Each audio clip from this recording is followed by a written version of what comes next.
Anyari dito kay Benny Boatwright? SMB sinukuan sa pagkuha dito kay Benny Boatwright bilang import ngayong Commissioner's Cup. Isaac Go ng Barangay Ginebra binabash, pero ito ang hindi alam ng mga basher kung bakit patuloy ang pagbibigay ng tiwala ng Ginebra dito sa nasabing manlalarong ito. At bago nga ang lahat, baka naman po pwedeng makahingi ng isang subscription para sa ating channel or paki-follow na rin po kung nagustuhan nyo ang ating mga basketball update. At kung ito na may makakabigat para sa inyo, kahit isang like and share na lamang po. Maraming salamat po. At dito tayo sa kampo ng Barangay Ginebra. Dito nga may big man na tampulan lagi ng bashing. Pero hindi nila alam na may malaking role ito sa system nitong si Coach Tim. Marami ang nagsasabi na kahit si Malonzo and Gray na nga lang raw po ang bumalik, wag na itong si Go. Unang-una, masama yun, sinasabi niyong ganan. So si Isaac Go ay malaking bagay lalo na sa nalalapit na pagdating or pagbabalik nito sa Ginebra. Dahil kung tutuusin, may mga laro talaga na minsay kakailanganin ng tulad niya. Kung mapapansin nyo pa nung nasa Terra Firma siya, kay ganda naman ng kanyang performance doon. At isa din ito sa nakapagpapahirap nga noon sa tulad ni Junmar Fajardo. Dahil nga sa napipilitang lumabas sa ilalim yung mga big man na bumabantay sa kanya. Dahil sa may shooting nga ito, maging sa outside, itong si Isaac Go. So ang magiging problema lang naman talaga sa ngayon kay Isaac Go, hindi pa nga nito masyadong gamay pa talaga ang sistema nitong si Coach Tim sa Ginebra. So kung titingnan natin, okay din namang backup si Ben Adamos. Kaya lang, mas okay siguro para sa opinion natin yung tulad din ni Isaac Go. Dahil sa may mataas rin naman itong basketball IQ at talagang shooter pa talaga.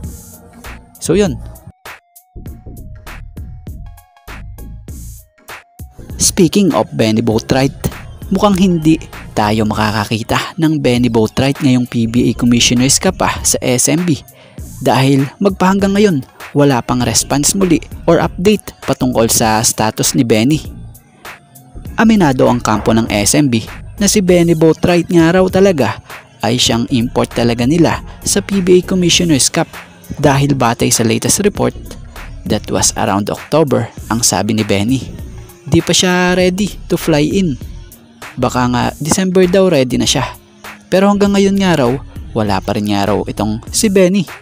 Di pa sumasagot so far. Actually, ang totoo nga, hinihintay siya ng SMB.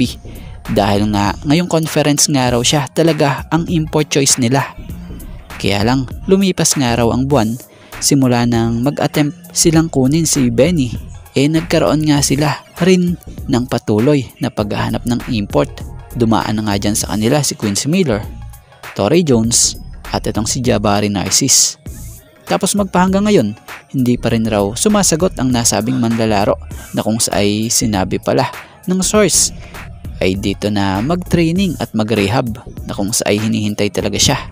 Kaya naman sa ngayon, baka hindi na nga raw dahil ang tagal na nga raw nilang nag-aantay. Tapos ang mahal pa nga raw ng pamasahe, saka magastos ang papalit-palit ng import. May guaranteed pay pa nga raw na 15 days. At nabanggit nga ng source na bibigyan na nga lang raw po ng SMB ng chance etong si Narcis matapos ang naging unimpressive debut nitong kontra Eastern. So anyari kay Benny Boatwright. At speaking of Benny Boatwright, about naman sa naturalization nito may good news naman. Dahil bago matapos ang Marso, inaasahang mako-complete na yung proseso ng pagiging naturalized nito. So tingnan natin.